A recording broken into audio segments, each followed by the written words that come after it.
కోట్లాది వెంకటేశ్వర స్వామి భక్తులకు హిందూ బంధువులకు నమస్కారం. పరమ పవిత్రమైనటువంటి పుణ్యక్షేత్రం మన ఏడుకొండల వెంకటేశ్వర స్వామి తిరుమల తిరుపతి మహాపుణ్యక్షేత్రం.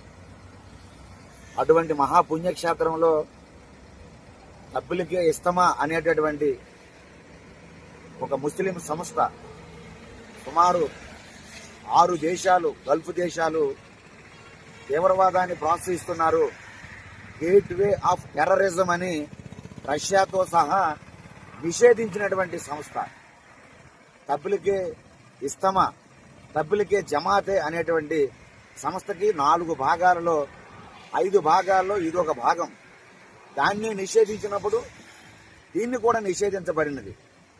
అటువంటి ఈ డబ్బులకి ఇస్తమా అనేటువంటి సంస్థ వాళ్ళందరూ కూడా మన తిరుమల పుణ్యక్షేత్రాన్ని టార్గెట్ చేశారు. దేశంలో ఎన్నో ప్రాంతాలు ఉంటుండగా, రాష్ట్రంలో ఎన్నో పట్టణాలు ఉంటుండగా మన తిరుమల క్షేత్రాన్ని మాత్రమే టార్గెట్ చేసి చూశారా. ఎటువంటి అనుమతులు కూడా లేవు. ఇప్పటి వరకు అనుమతులు లేకుండా దర్జాగా సిగ్గుగా బరి తెగించి ఎవడేం చేస్తాడో చూస్తాం అనేటటువంటి ఛాలెంజ్ విసురుతూ వాళ్ళు ఏర్పాట్లన్నీ కూడా చేసుకుంటున్నారు. ఎంతటి దారుణం!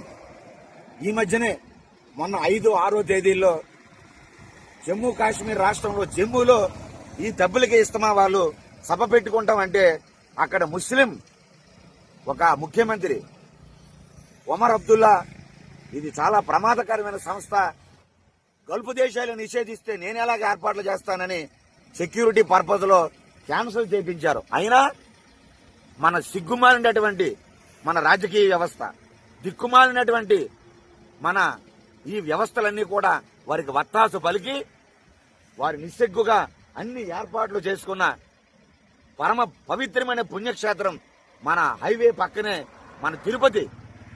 ఇటువంటి తిరుపతి అంటే నిరంతరము కూడా, అలాగే చంద్రగిరి సాక్షాత్తు రాయల వారు శ్రీకృష్ణదేవరాయల వారు పాలించినటువంటి ప్రాంతం. ఇక్కడి నుండే స్వామివారికి నైవేద్యాలు వెళ్లేవి. అలాగే స్వామివారి శ్రీవారి మెట్లు ఇక్కడే నుంచే మనం కొండకి పాత మెట్లన్నీ కూడా ఇక్కడే ఉన్నాయి.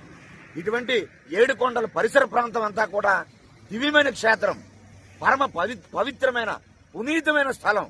ఇటువంటి ఏడుకొండలు ఈ ప్రాంతంలో ఇటువంటి డబ్బులకి ఇస్తమాకి ఏ విధముగా అనుమతులు ఇస్తారు అంటే, ఇక్కడికి వచ్చి బ్రహ్మోత్సవాలు జరుగుతున్నటువంటి సందర్భంలో రేపు 23వ తేదీన బ్రహ్మోత్సవాలు ప్రారంభమవుతున్నాయి. ఇప్పటికే దేశంలో, రాష్ట్రంలో అనేక ప్రాంతాల్లో